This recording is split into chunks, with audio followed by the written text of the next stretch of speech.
Okay, so the next speaker is Gianluca. Yes.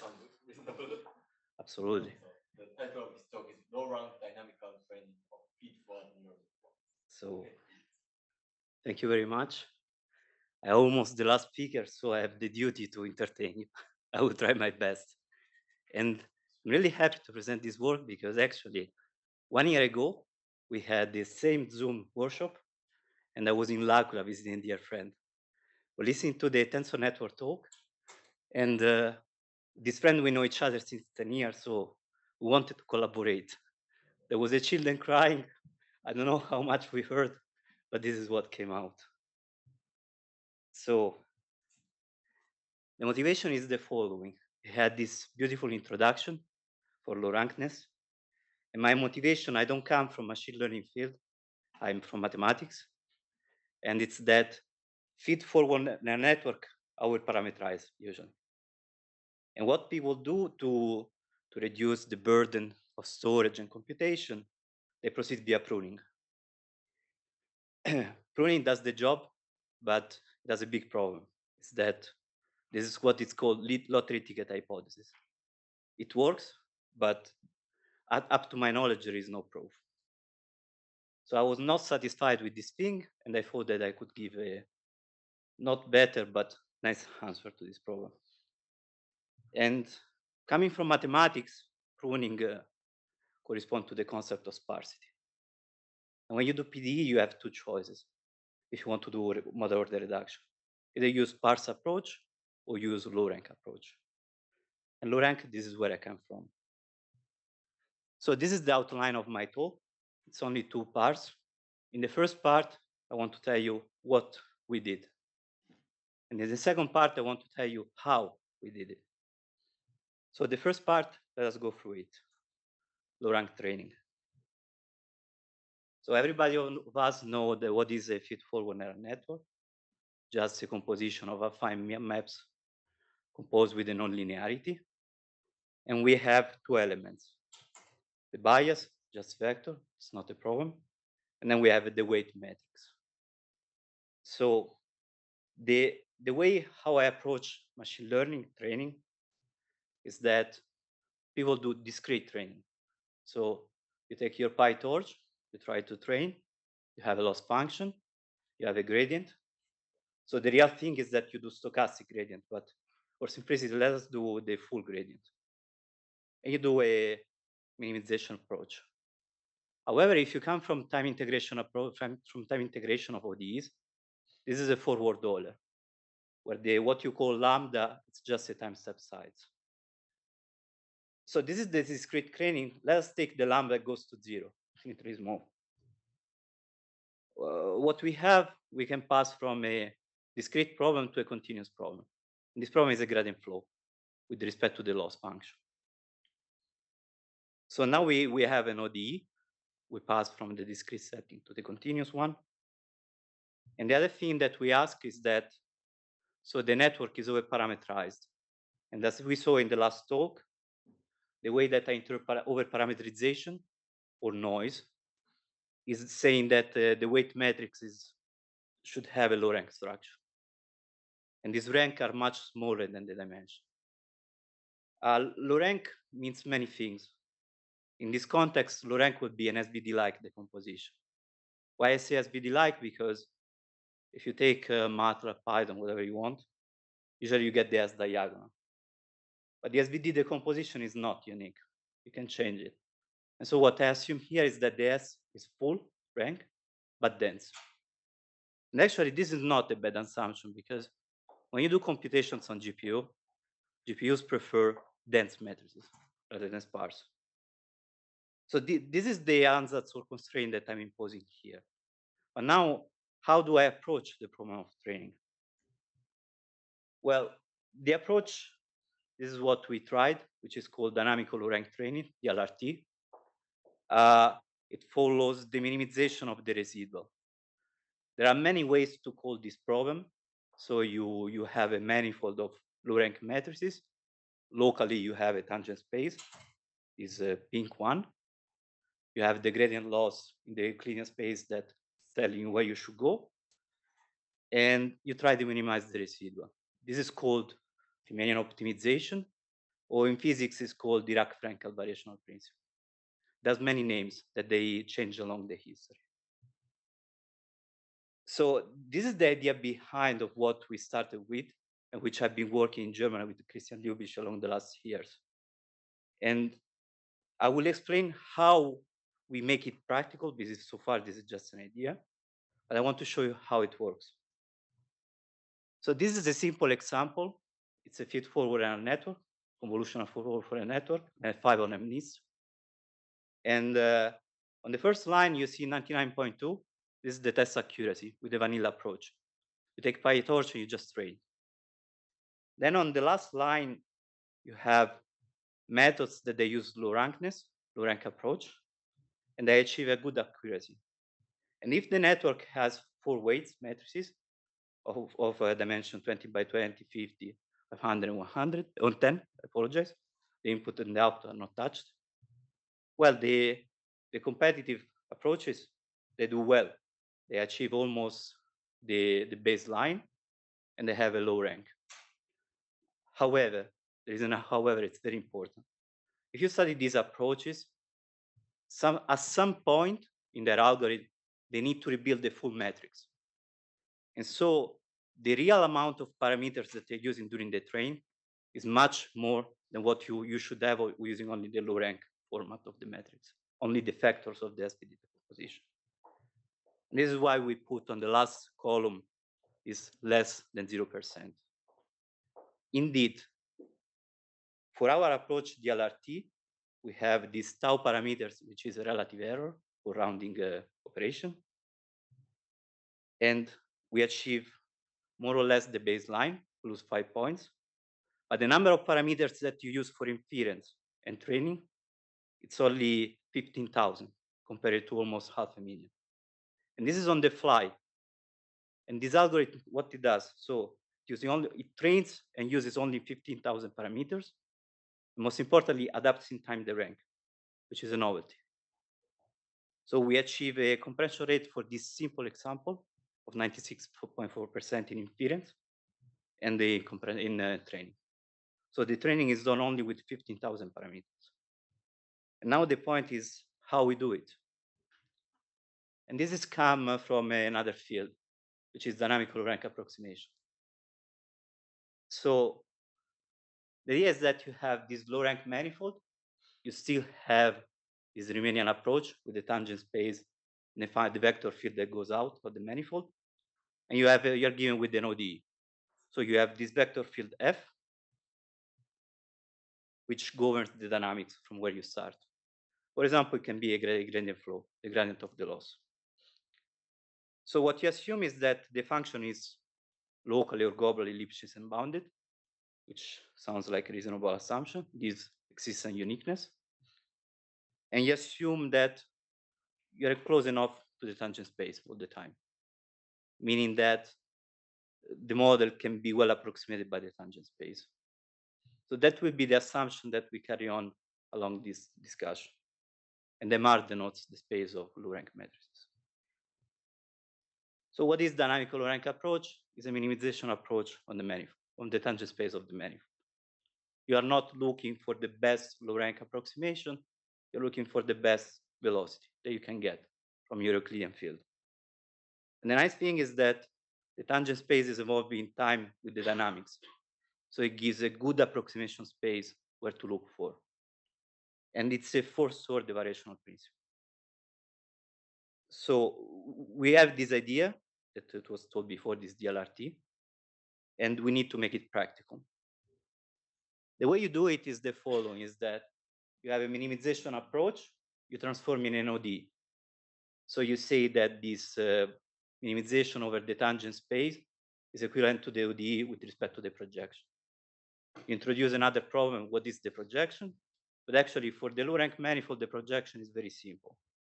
You take Y, an element in the manifold, you do an SVD, you take U and V, the range and the corange. Well, you project in an alternating way. So first in the corange, then in both, and then in the last one. Okay, what does it give, this approach? The first thing they try, they say, okay, let's assume that my dynamics admits an SVD-like decomposition in time. So I have a USB in time that they exist. I have to make a gauge condition to see how I'm moving on the tangent plane. If I do so, well, it's easy to derive a system of evolution equations for the vector. Well, this is nice, right? You have USB, they are small, they're thin, the U is thin and tall, the V2, and the S it's just a block, small block. And so you have these evolution equations, you say, okay, let me take a time integration on a, I don't know, however you want to call it. Let me do it. Let me try on the system. For example, machine learning, you use forward Euler mainly, or Adam, which Adam, it's not clear what it is. But let us say that we use forward Euler. What happens is that you are trying to work with low rank thing. And here you have S minus 1. So the S minus 1, the smallest singular variable, let's say it's 10 to the minus 8. If you do S minus 1, the norm is 10 to the 8. The system is stiff, which implies that if you are trying to do training on the low rank manifold, you have to use small time step size. You need infinite amount of epochs to converge. So you might think that here I'm cheating. I'm saying that I'm choosing a decomposition. I'm trying to convince you that the problem is this one. But actually, whatever decomposition you will choose, you will incur in the same problem. And the problem is the manifold itself, because if you consider the manifold of low-rank matrices of fixed rank, there are matrices that the smallest singular values try to, for example, tends to 0. You have to imagine that it's trying to escape from the manifold. So what you end up, it's a singularity. And in the singularity, the tangent space is not well defined. So you have the curvature of the manifold, which is increasing a lot and goes like the inverse of the singular value, 1 over rho. So the problem is not the composition, it's the manifold. So if you go back, you have two choices. The first one, you say, okay, the problem is stiff. Let me do implicit. You can do implicit, but this is costly. And actually, you're not sure that you're converging. Indeed, what was proposed, and it was a winning strategy, is to do a projector-splitting approach. So you have this Py, it's the sum of 3 terms, and you are very naive. You say, okay, I solved the first one, and then I use the data for the second one, and so on. That it goes back to 2014, 2016. And what they did is that a sanity check, if you try to do time integration of time-dependent matrices that they have rank R, works well. The approximation coincides with the dynamics. And the error bound is robust. This problem with the S minus 1 does not appear. And we'll come back to later. But however, there is a problem with this approach, and there is a backward subset. Let us see more details. The algorithm, the idea is the following, is that you start from some value in the manifold, you do an SVD, you have U0 as 0, V0. And then you treat them, so you do a first step. I don't know why in 2014 they call it KLS, S and L. But you do a first step and you work with the couple. U0 as 0. You update them. I will explain how later. So this is the first part of the projection. We have 3 terms. Then there will be a second term, which updates only the S. And finally, there is the L, but the L is just the transpose problem of the K. Finally, you have your subspaces that have been updated, U and V. You have the S updated. You say, okay, this is a good approximation for me. But how it looks like in details, this algorithm? You have the following. So you moved from 1 problem to 3. However, what you gain is that each problem is small dimension. If the rank is small, it's almost linear in the dimension. And you have to perform 2 QR factorization. This you cannot avoid because you have to retrieve this UNS. However, this algorithm has a big problem, a big one, especially if you want to apply to machine learning. There is the minus here. So imagine you have your gradient flow. The gradient flow is pushing you down as you go there. But then the minus, what does it? Change direction. As you know, don't go down, go up. Essentially, you're losing the direction where you should go. And this is just to give you a flavor of what happens. but it can be also quantified. And so the problem is that we have to remove this minus. And this is what I did recently in the last years. So this algorithm is called unconventional. The bug stands for basis update Galerkin. And the idea is that the structure is similar. The idea came out of the blue. And so I take good subspaces, UMV, and then I say, okay, I put myself there and then I move. I do a Galerkin step. And so the algorithm looks like that. Again, imagine that your f is minus the gradient of the loss. The K step is the same as the algorithm of before. The L step is a K step just transpose. And the two are done in parallel. So this is a good computational advantage. And finally, you project the two things on the subspace generated by U1 and B1. And you obtain the approximation.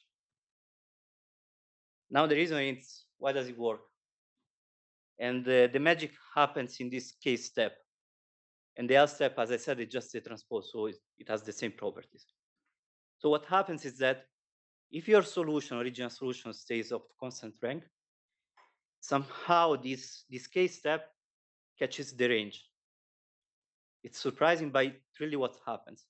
It gives you the exact range of the dynamics. Well, but what if you're not rank R? Well, then, assuming that we start from a low rank initial value, otherwise you have a delta error coming from the projection. The real solution compared to the projected one, U1 transpose A1, is H plus epsilon. Epsilon is the distance from the tangent plane. It's a model error of this order. So this is a local error. If you come from ODE setting, then it means that if you propagate in time, then you might get first order. So it would be the machine learning setting, the H would be the lambda learning rate. So there is a problem so far. It's that I spoke about the rank R all the time, but the rank is fixed. So I start my algorithm, I have two choices. I have to say rank 5. But the issue is that dynamics can assume any sort of rank. So there are moments, for example, where the rank can be 100. And then how do I choose that? So I need some approach to that. And we came out with this simple modification of the algorithm, where at the end of the first step, we augment the space. And so why we do that? It's because if you look at the first version, actually there was an error arising, a very naive one, is that if you take your initial value, U0 0 V0, you project in the new basis U1 and B1 without augmentation, you're doing an error. Because the original value Y0 might not be in the space spanned by U1 and B1. Indeed, if you do the augmentation U0 and B0, it does stay there. And so you're not making any error in this Galerkin approximation. And what is nice about this approach is that the Galerkin, essentially it's a model or the reduction technique in time, keeps the properties.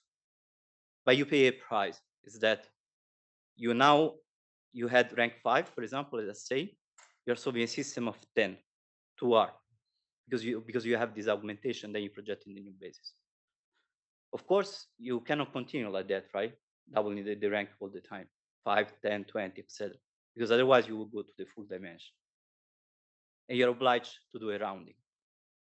So you have to use a tolerance, tau, theta, whatever we're gonna call it. Theta was used in the original paper.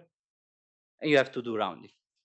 So you have to choose the first R1 columns such that the tail of the decay of the singular values is smaller than theta.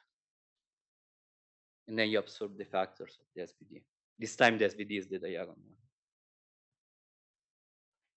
So now we have an algorithm that evolves in time, doubles the rank, truncate up to theta, automatically inherits all these nice property of robustness. And because of this Galerkin projection, which does not do mistakes, we have for free the decreasing along the low rank approximation. And this is a theoretical foundation because, for example, when you do pruning, It works very well, but you cannot prove it. Indeed, here what I want to say, then I will come to the formalism, is that this low rank approximation technique goes down. You can prove that the laws decay along the low rank approximation. And so it's robust, as I said. So you give me the exact flow that's happening, how the dynamics is happening for the training. I compare with the approximation. I do a mistake H learning rate, lambda, how would you call it that? I have this epsilon, which is the distance from the tangent plane. And then I pay a price because of the truncation. And this I cannot avoid. But indeed, compared to the original approach where I was trying to solve the differential equations, the system now, these constants here, are independent of singular values. And the idea that happens behind of this algorithm is that we still have the singularity where the tangent space is not defined. So I have this S-1 that creates a problem. But the algorithm is naive. It goes to the top, it stops, and then goes down. So it avoids, it doesn't see this problem with the singularity. And now we come to the fact that was driving me to this, to the motivation. Is that if I take a gradient loss, like I do in machine learning, up to constants, that there's some error that depends on the learning rate, age, lambda, and the truncation that I do, I'm decreasing. I can prove that. And this is easy because I just have to use the nature of the Galerkin nature of the step. So why I'm saying that it's better than the other approach, up to me. So what people do in literature is the following. They are more naive. They say, now I built all this story, very complicated one, but what I could do is simply take UV transpose, a decomposition, and do an alternating descent. I fix one factor, I decrease along the other, and vice versa. However, imagine that you are starting from a low rank initial value, where you have a small singular values, for example, the fifth one. Then what you see if you do an experiment is that the UV transpose decomposition with an alternating approach converges very slowly. It needs a number of epochs very long. Indeed, the DLRT approach, because it comes from this idea that we do not want to, we want to avoid this problem with S-1, it immediately goes to the best accuracy. This is again on net 5 on MNIST. Now, that was a critic we received, is that how does it work with large data sets? We tried. So the good, as you can see, respect to the baseline, it's okay. I think here the tolerance was 0.1. We still get compression advantages through architecture with G16. And here I must admit my ignorance. So you can ask questions, but I will do my best to answer. However, there are problems. I do not want to hide problems. It's that, for example, ResNet 50 on ImageNet, the compression rate here was not good. It was only 14.2%. And I think I know why it happens. And the reason why it's because this is a convolutional network. And what people do is that they take the convolutional filter and they flatten to a matrix. However, there is a problem when you do that, is that how do you combine the dimensions? Because the low rank structure, it's not clear where it comes from. And so we are working on this thing, and I have an idea, and I hope it will be on Eurip soon, hopefully the next one. So this is the thing that we are working now. We have been trying also the algorithm for pins, because pins is a more specific task than classification. Classification allows for errors because you have to separate regions. Pins requires that you preserve a good accuracy. The results were interesting, but we are still working on it. And with this slide, I would really like to thank for the invitation, and I say thanks for your attention.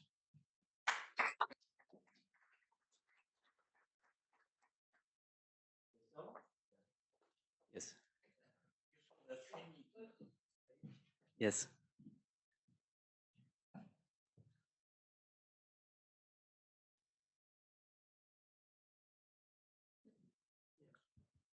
Thank you for the next talk. As you show that in the training, if you assume the low rank structure, that converge is slow. Can you explain what What's Here. the reason? Yeah. So the reason is this one. Because if you do this alternating way, you can do an analysis. It's not difficult. You just have to do a Taylor expansion. But the problem is that when you implement it, you have a, I would call it a CFL condition. You need to use a very small time step size. And this comes from the manifold. You cannot avoid if you use this alternating way. So you are approaching the singularity. And in order to project back correctly, you need to be very small. Every time smaller, smaller, and smaller. Otherwise, your projection, if you are approaching the singularity, would just go far away if the picture is clear. Okay, got it. Thank you. And also, I hope that it might be of interest because I really appreciate your talk. And if there is space for trying or interest, please write me anytime.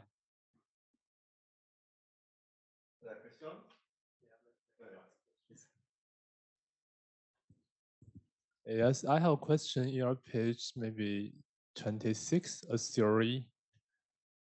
Yeah. Yes. Yes, here I have a question about the step size h here. So Yes. you mean your result is holds for all possible values h which is larger than 0.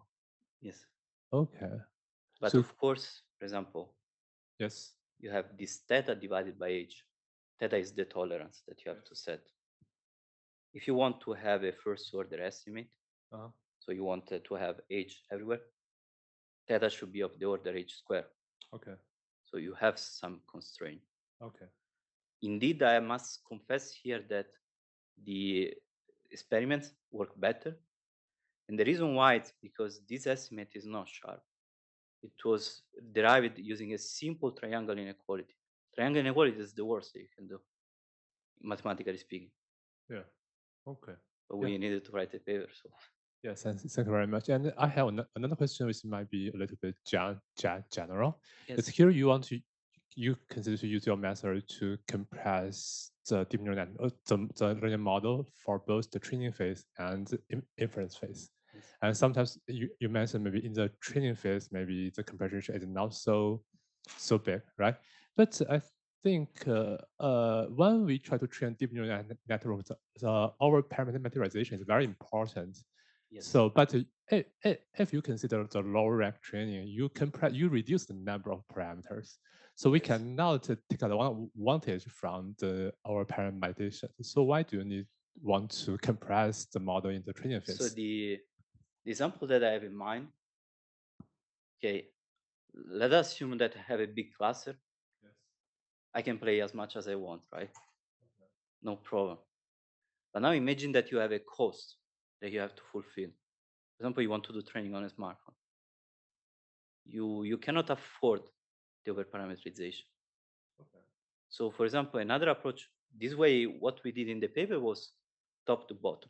So I have a cluster, I start from the full network, I try to compress it. But another approach you can try is bottom up. I start from something small, I have a memory cost that I have to satisfy. And then I try to increase my ranks. I let the algorithm explore the landscape and I try to do my best. Maybe I cannot get 95%, yes.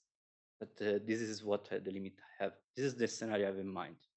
Yeah, I think I understood, but I'm not quite sure it really makes sense in practice. But yes, yes, but it's reasonable. Yeah, thank you very much. It's a very nice talk.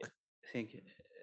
If I can comment more, one other effect, and probably it's the same observed before, you observe regularization. This is only experimental. But if you cut off the overparameterization in some settings, I think it refers to noise, which you'll be happy to cut off. The singular values, the small ones, they just carry on noise. Okay. And we observed that, like in the low rank lottery ticket hypothesis, actually the accuracy grows up. So yes. Oh yes, of course, I agree. Okay, let's thank Gianluca.